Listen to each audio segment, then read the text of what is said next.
अगर वो पढ़े लिखे हैं तो उन्हें भरोसा नहीं है, वो भरोसा करते हैं मैला उठाने में, वो भरोसा करते हैं झाड़ू लगाने में। मैं ये कहना चाहूँ भाई ये छोड़ दो, हम हमेशा से कहते रहे ये अच्छा काम नहीं है, ये आपके बच्चों के भविष्य के लिए मान और सम्मान के लिए बिल्कुल भी ठीक नहीं है। क्यों नहीं है फिर ये झाड़ू को क्या? देखिए मैं आपको बता दूं, हमेशा सदियों से यही काम करते चले आ रहे हैं। मनुवादियों ने उनको समझा दिया आप हमारे भाई हो और आप यही काम करने के लिए, हम मनुवादी व्यवस्था ने आपको बनाया है, आपको यही काम करने के लिए सुनिश्चित किया, तो वही काम बड़े बखूबी करते चले आ रहे हैं। वो समझ ही नहीं रहे इस चीज़ को।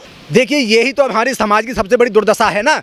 आज उन्होंने कभी भी शिक्षित के रास्ते पर कभी चले ही नहीं। आप उनसे हमारी कंपटीशन करा के देख लो, हमारी बराबरी करा के देख लो, इसी चीज़ की तो उन्हें चिढ़ है। तभी तो उन्होंने ये बात सबसे पहले उठाई कि हमारे आरक्षण को एससी समाज में जाटव समाज खा रहा है। मैं ये कहता हूँ जाटव समाज सबसे ज़्यादा लड़ भी तो रहा है, सबसे ज़्यादा पिट भी तो रहा है, सबसे ज़्यादा गोली भी तो खा रहा है, सबसे ज़्यादा हम मुखर हैं तो उसका फ़ायदा भी हमको मिल रहा है। हम पढ़ भी तो रहे हैं रात दिन, हम मनुवादियों को टक्कर दे रहे हैं और तुम उनकी गुलामी कर रहे हो, तुम उनके पीछे चल रहे हो, तुम झाड़ू लगा रहे हो, भरोसा करते हो। तो मैं ये कहता हूँ इनको कहीं ना कहीं समझना पड़ेगा, ये उनकी बहुत बड़ी भूल है। आप ही क्यों नहीं आए भाई, आप ही क्यों आए? लेकिन आज हमारे साथ खटीक समाज हमारे साथ क्यों खड़ा है? क्यों बुद्धिजीवी है, उसने विवेक का इस्तेमाल किया है। धोबी समाज क्यों नहीं आया? क्यों वो भी बुद्धिजीवी, उसने विवेक का इस्तेमाल किया है। लेकिन आपने कभी बुद्धि या विवेक का इस्तेमाल किया ही नहीं और हम 75 साल से आपको समझाते रहे आप हमारे साथ आइए, बच्चों को शिक्षित करिए और जितने भी आरक्षण में आपको फायदा बराबर मिलेगा। हम तो इतनी जानते 100 सीट हैं। इससे खतरा क्या, इस फैसले से एससी समाज को क्या खतरा, क्या नुकसान होगा?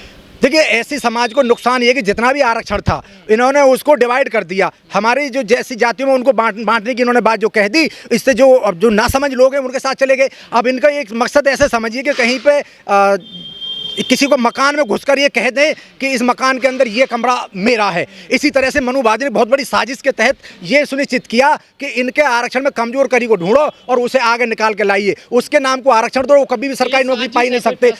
ये फैसला नहीं है। सभी मनुवादी आज की डेट में जब देश में साजिश रची जाती है तो सारे संस्थाएं एक होकर एक सुर में काम करती हैं और वो भी हमारे खिलाफ सारी संस्थाएं काम कर रही हैं। चाहे उसमें सुप्रीम कोर्ट हो, चाहे उसमें अधिकारी हो, चाहे उसमें से नेता हो, कोई भी लेवल पर चले जाइए, सब हमारे खिलाफ भी काम करने पे तुले हुए। हमारे साथ कोई नहीं आया, हम अकेले हमेशा से लड़ाई लड़ते रहे, हम आज भी अकेली लड़ाई लड़ रहे हैं। लेकिन मैं अपने समाज को कह देना चाहता हूं कि ये वो क्रांतिकारी कौम है, ये वो जुझारू कौम है जो कभी इनके झूठ और फरेब में नहीं फंसी, अपने अधिकारों के लिए हमेशा लड़ती रहेगी। बाबा साहब ने जो हमें कहा था उसको हमने हमेशा फॉलो किया, उनकी बातों को हमने माना और जब तक हमारे अंदर सांसों में साथ है, अब बाबा साहब के कहे को और अपने अधिकारों के लिए हम लड़ते रहेंगे, चाहे हम कितने भी मर जाएं, मौत नहीं जाना पड़े। समाज में ये कैसे भरेगी, ये कैसे? देखिए हम सबसे पहले तो हम उनके बुद्धिजीवी लोगों को हम समझाएंगे, वो भी हमारे भाई हैं, हम अंत तक उन्हें समझाते रहेंगे और हमको ये कहेंगे कि आप अपने बच्चों को पढ़ाइए और आप जब भी कोई चीज़ का कंपटीशन होता है उस कंपटीशन में आप बराबर के शरीक हैं। आप जब वहाँ पर नौकरी के लिए बात चल रही है तो आप नंबरों के आधार पर नौकरी मिल रही है, मेरिट के आधार पर नौकरी मिल रही है, उसमें आरक्षण कहाँ रह गया? देखिए वाल्मीकि समाज के निशाने पर तो हमेशा हमारा समाज रहा ही है। आज उन्होंने अपने समाज के लिए अन्य हमारे एससी वर्ग की जितनी भी जातियाँ आती हैं, एससी एसटी वर्ग की जितनी भी जातियाँ आती हैं, सबकी लड़ाई को बखूबी लड़ रहे हैं। आज उनको मनुवादी ने बहकाया तो हम तो उनके दुश्मन हो ही जाएंगे। सरकार मायावती और चंद्रशेखर इस फैसले का कड़ा विरोध कर रहे हैं, हर सड़कों पे आपने देखा उनको, तो वाल्मीकि समाज उनसे खिलाफ हो गया, कह रही है तो हमारे लिए कानून आया हमारे लिए उसके खिलाफ हो गए। देखिए हमारे इस फैसले के साथ में जो आंदोलन हमारे किस तारीख में हुआ है उसके साथ तो उसको उन्होंने समाजवादी पार्टी ने हमारे उसका समर्थन किया है, आरजेडी ने हमारा समर्थन किया है और रामविलास पासवान के लड़के जो चिराग पासवान जी वो भी बीजेपी में बने होने के बावजूद भी हमारे इसका समर्थन किया है। तो इसमें कहीं ना कहीं तुम उनका भी विरोध करके दिखाओ ना। हमारा विरोध तुम कब तक करो, करते रहिए, लेकिन हम आपको हमारा अपना छोटा भाई माना है और हम आपको हमेशा गले लगाने का काम करेंगे, आपको समझाने का काम करेंगे। आज नहीं तो कल आप समझोगे, मुझे पता है, क्योंकि ये इतने भी मूर्ख नहीं है, इतने भी अज्ञानी नहीं है। वो मनुवादियों के बहकावे में आ चुके हैं। जब उनको सच्चाई का पता चलेगा और जब उनको पता चलेगा कि पीछे के रास्ते से हमारे आरक्षण को ये खा रहे हैं, हमारी नौकरी को ये खा रहे हैं, तो कुछ दिन बाद ही उनकी आंखें खुल जाएंगी।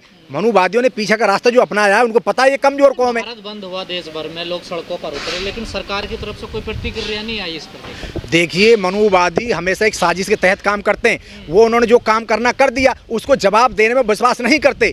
कहीं भी देख लीजिए, किसानों के साथ उन्होंने इतनी अंत की कूटी, एक सब सरकार का आया, कभी नहीं आएगा। आज हमारे खिलाफ इतनी अंत की कूटी जा रही है, आज उनको कोई बयान आया नहीं आया, क्योंकि सरकार की सारी संस्थाएं और जितने भी जिनके जो लोग हैं सब हमारे खिलाफ ही तो काम कर रहे हैं, हमारे खिलाफ हमारे अधिकारों को छीनने के काम कर रहे हैं। उनको पता है ये अकेली ऐसी कौम है जो हमारे हिंदू राष्ट्र के एजेंडे में टांग अटकाने के लिए खड़ी हुई है। ये अकेली ऐसी कौम है जो हमें आरक्षण ख़त्म नहीं करने देगी, ये अकेली ऐसी कौम है जो संविधान को ख़त्म नहीं करने देगी।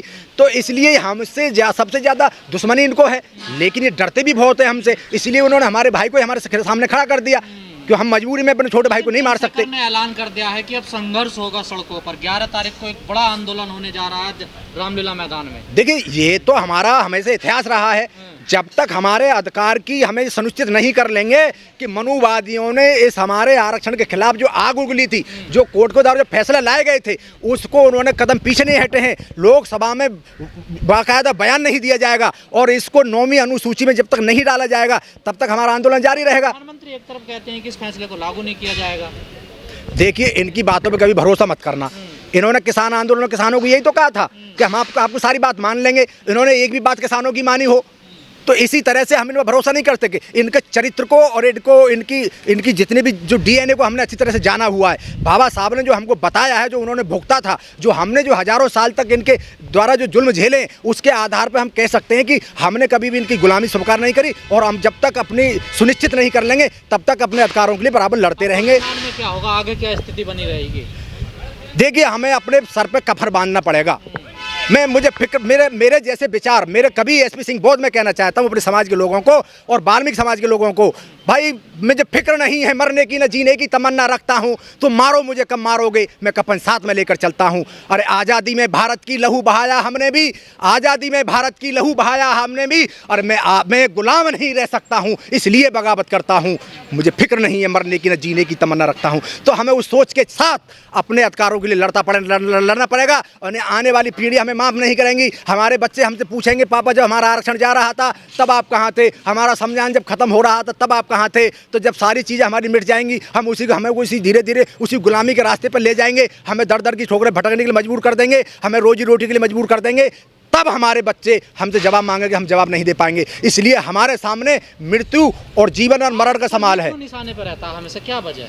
आरक्षण एक ऐसी चीज़ है जो हमारे समाज को ताकत देती है। किसी भी दीपक में जब तक ऑयल नहीं होगा, तेल नहीं होगा, दीपक जलेगा नहीं, वो समाज को उजाला नहीं देगा। इसी तरह से आरक्षण हमारी ताकत है, हमारा दीपक है, हमारी एनर्जी है, हमारे लोगों को नौकरी देता है, पढ़ने के लिए प्रेरित करता है। जब हमारा आरक्षण खत्म हो जाएगा, नौकरी नहीं मिलेंगी, कोई मायने नहीं रह जाएंगे, तो शिक्षा का फायदा क्या है? आरक्षण खत्म करने का फैसला थोड़ा, ये तो वर्गीकरण का फैसला है ना। देखिए आरक्षण का, इसको हम आरक्षण से ही जोड़ कर देख रहे हैं। हर निशाना उनको आरक्षण पे ही है। पहले उन्होंने जातियों में वर्गीकरण को मार दिया, आज वाल्मीकि समाज का आज सामने आया हमारे खिलाफ, कल को हो सकता है खटी समाज आ जाए, कल को हो सकता है धोबी समाज आ जाए, अन्य जितनी भी ऐसी समाज जातियाँ हैं वो भी हमारे सामने खिलाफ आ जाए। तो ये बहुत बड़ी साजिश है, हमें इसके खिलाफ संघर्ष करना पड़ेगा और साथ ही साथ हमें उन सभी SC ST OBC के सभी जो भाई हैं उनको भी हमें समझाना पड़ेगा। हमें उनके पास जाना पड़ेगा, उनकी सम्मेलन मीटिंग करानी पड़ेंगी, उनको हाथ जोड़ने पड़ेंगे, उनको बुद्धिजीवी वर्ग को सामने लाना पड़ेगा। तब जाके हमारे अधिकार और मान सम्मान बचेगा, तब हमारा संविधान बचेगा।